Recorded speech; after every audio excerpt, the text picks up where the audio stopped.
Now, elsewhere, ODM leader Raila Odinga has come to the defense of Deputy President William Ruto over plans by the National Assembly or a National Assembly Committee to legislate against the hustler slogan.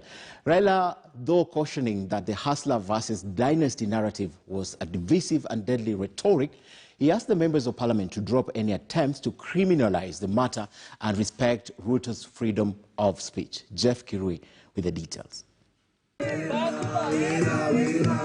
William Ruto's wheelbarrow ride that has given momentum to his hustler movement. Ini gari ya mahasla, si ndio?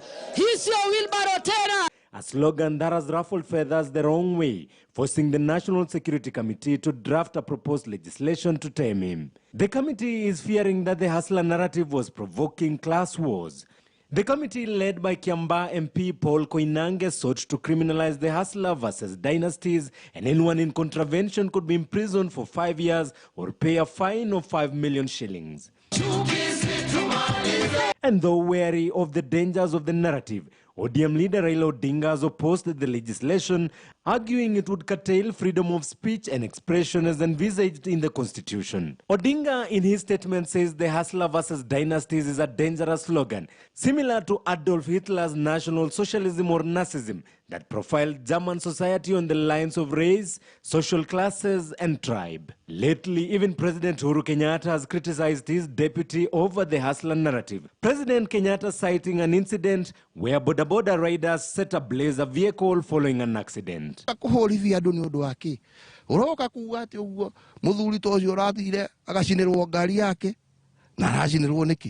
Todo hano na hakigia ka accident na gutikire mundu ta ikoragwo na accident no gucina ngari ate tondu ati ne atuika ne dynasty muthuri uthiete kuruta thithino yake nigetha hote kwihurira gakari gake ri kana rori yake ri ya ukuaga waru agitwaraga thoko ri vata wa kuhurithania andu niki.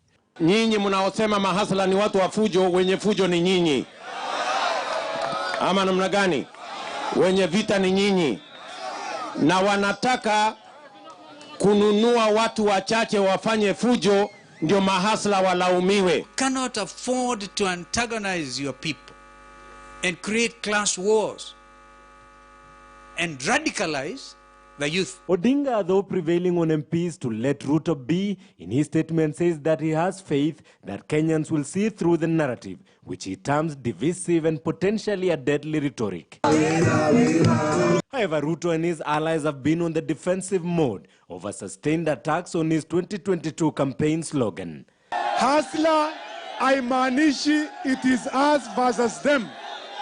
Tukisema tunataka kusaidia mahasla, ni kusema tunataka kusaidia ule mwananchi mwenye anatoka chini, kwa sababu kazi ya mwananchi wa kawaida na mwananchi ambaye ako na mali yake lazima wote wakae meza moja na kupanga uongozi wa taifa. Jeff Kirui, KTN News.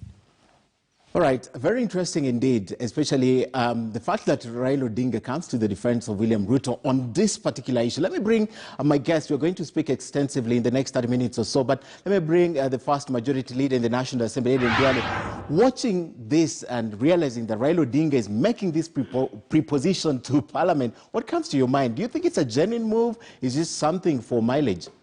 Number one, that legislative proposal is not before Parliament. So I'm wondering what Honorable Raila Odinga is reacting to.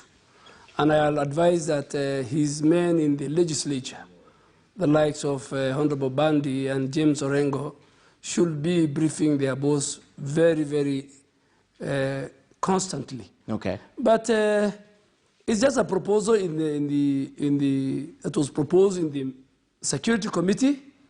And for a legislative proposal to reach to a stage of a bill to be discussed, a proposed bill to be discussed in the House, it takes a number of processes. So as we speak now, Honorable Raila Odinga is saying his own things. I mean, speaking from my experience as a former majority leader. But two, the hustler narrative or the hustler nation has a moment in our history now. And that's why all of them are panicking. So Honorable Raila Odinga is making statements that has all the footprints of a team that has panicked. All right. Footprints of a team that has panicked. Let's maintain speaking about ODM leader Raila Odinga, who has come under fire